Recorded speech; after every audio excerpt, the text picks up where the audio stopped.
নমস্কাৰ বন্ধু বান্ধৱীসকল, আপোনালোকক স্বাগতম জনাইছোঁ আমাৰ চেনেল 24x7ত। আজি আপোনালোকৰ বাবে কেইটামান গুৰুত্বপূৰ্ণ জবছ লৈ আহিছোঁ আসামৰ, আৰু কেনেকৈ এপ্লাই কৰিব, কি কৰিব, লাষ্ট ডেট কেতিয়া, সকলোখিনি তথ্য এই ভিডিঅ'টোতে পাব। গতিকে আশা কৰিছোঁ যে ভিডিঅ'টোত আপোনালোকে প্ৰথমৰ পৰা শেষলৈ চাব। ব'লা এতিয়া ভিডিঅ'টো আৰম্ভ কৰোঁ। আজিৰ প্ৰথমটো আমাৰ জব হৈছে DHS, the directorate of health ছাৰ্ভিচৰ বাবে জব ওলাইছে। আমাৰ টোটেল ভেকেঞ্চি ওলাইছে 191টা, আৰু আমাৰ এপ্লাইং ডেট ষ্টাৰ্ট হৈছে 12 ছেপ্টেম্বৰ 2025 পৰা। আৰু ইয়াত এক্সপেক্টেড চেলেৰি ইয়াত কোৱা হৈছে 30,000, আৰু ইয়াত ফুল টাইমো আছে, পাৰ্ট টাইম আছে, ৱৰ্ক ফ্ৰম হোমো আপোনালোকে কৰিব পাৰিব। লাষ্ট ডেট হৈছে এপ্লাই কৰাৰ বাবে 21 ছেপ্টেম্বৰ 2025। পোষ্টটো মই কৈছোঁৱে কেইটা আছে, 191টা ভেকেঞ্চি টোটেল। পোষ্টসমূহৰ নাম হ'ল health educator JABHW, category Assam government job, আৰু আপোনালোকৰ জবৰ লোকেশ্যন অসমতে হ'ব। এতিয়া আপোনালোকক কৈ দিছোঁ যে মানে কোনটো কেটাগৰীৰ বাবে কিমানটা পোষ্ট ওলাইছে। URৰ বাবে 97টা পোষ্ট আছে, OBC আৰু MOBCৰ বাবে 49টা পোষ্ট আছে, STৰ বাবে 10টা পোষ্ট, STPৰ বাবে 19টা পোষ্ট, SCৰ বাবে 14টা পোষ্ট ওলাইছে। লাষ্ট ডেট হ'লগৈ আমাৰ 21 ছেপ্টেম্বৰ। এতিয়া আমি এজ লিমিটটো চাই লওঁ। আপোনালোকৰ এজ লিমিটটো হৈছে মিনিমাম আপোনালোকৰ 18 বছৰ হ'ব লাগিব, আৰু মেক্সিমাম এজ এলাউড আছে 40 ইয়াৰ্ছ।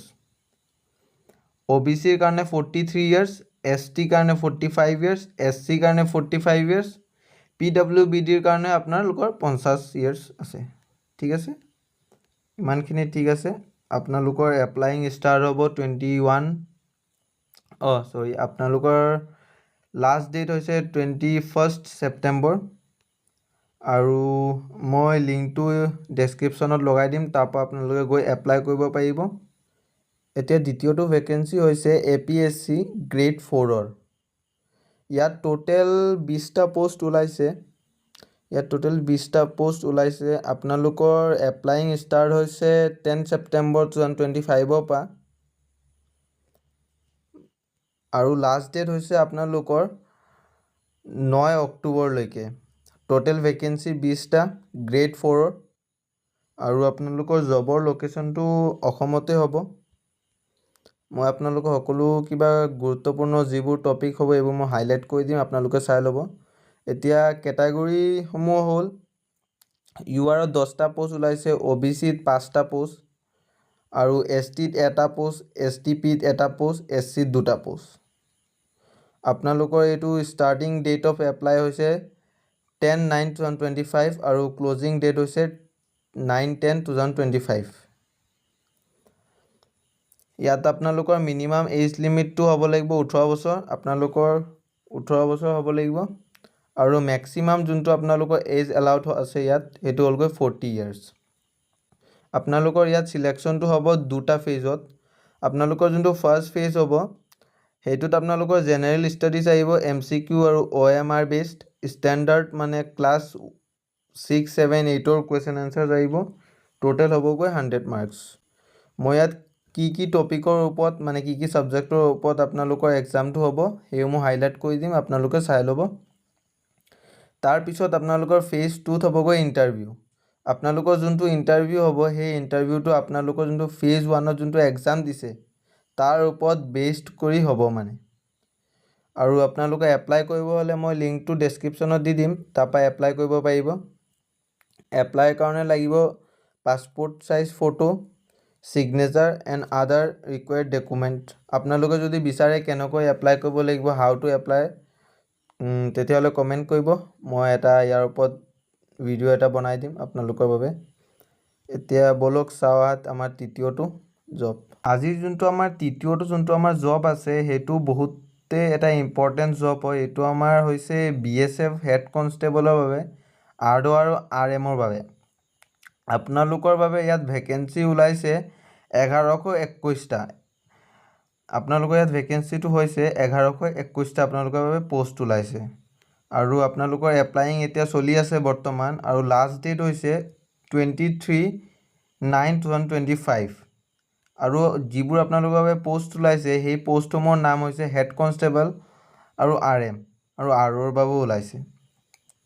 আপোনালোকৰ যোনটো জবৰ লোকেশ্যন হ'ব সেই জবৰ লোকেশ্যনটো অল অভাৰ ইণ্ডিয়া হ'ব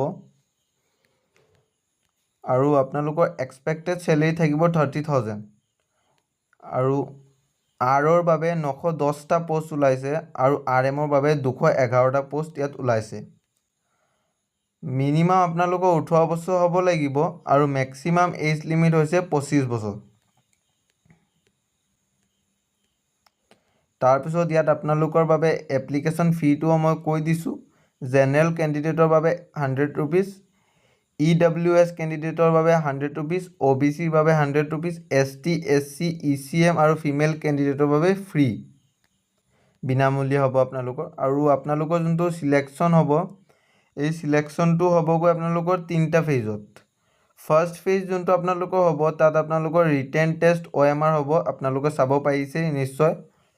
আৰু আপোনালোকৰ যোনটো যোনটো ফেজ হ'ব সেই ছেকেণ্ড ফেজটোত PST, PET এণ্ড ডকুমেণ্টেশ্যন হ'ব। তাৰপিছত আপোনালোকৰ qualify the PST and PET। আৰু থাৰ্ড ফেজটো আপোনালোকৰ ফাইনেল মেডিকেল এক্সামিনেশ্যন হ'ব, তাৰপিছত আপোনালোকৰ ৰিজাল্টটো আহিব। এতিয়া মই আপোনালোকক ফিজিকেল ষ্টেণ্ডাৰ্ড টেষ্টটো মই কৈ দিছোঁ। সেইটো হ'ল আপোনালোকৰ STৰ বাবে 162 মিটাৰ হাইট হ'ব লাগিব। STৰ বাবে 162 চেণ্টিমিটাৰ হাইট হ'ব লাগিব আৰু ৱেইট আপোনালোকৰ হ'ব লাগিব 76 to 81। তাৰপিছত আপোনালোকৰ আদাৰ মেলৰ বাবে 168 চেণ্টিমিটাৰ আৰু ৱেইটটো হ'ব 80 to 85। ST ফিমেলৰ বাবে 154 চেণ্টিমিটাৰ আৰু ফৰ আদাৰ্ছ ফিমেলৰ বাবে 157 চেণ্টিমিটাৰ। তাৰপিছত আপোনালোকৰ ইয়াত এপ্লাই কৰিব পাৰিব। এপ্লাইংটো এতিয়া বৰ্তমান চলি আছে। কেনেকৈ এপ্লাই কৰিব, কি লাগিব ডকুমেণ্ট, কি নালাগে, ক'ত এপ্লাই কৰিব, অনলাইন এপ্লাই হ'ব নে অফলাইন এপ্লাই হ'ব, মই গোটেইখিনি তথ্য আপোনালোকক এই ভিডিঅ'টোত কৈ দিম। অ'কে দেন বাই, আজিৰ কাৰণে ইমানেই। যদি ভিডিঅ'টো ভাল লাগিছে তেতিয়াহ'লে লাইক, কমেণ্ট আৰু শ্বেয়াৰ কৰি দিব।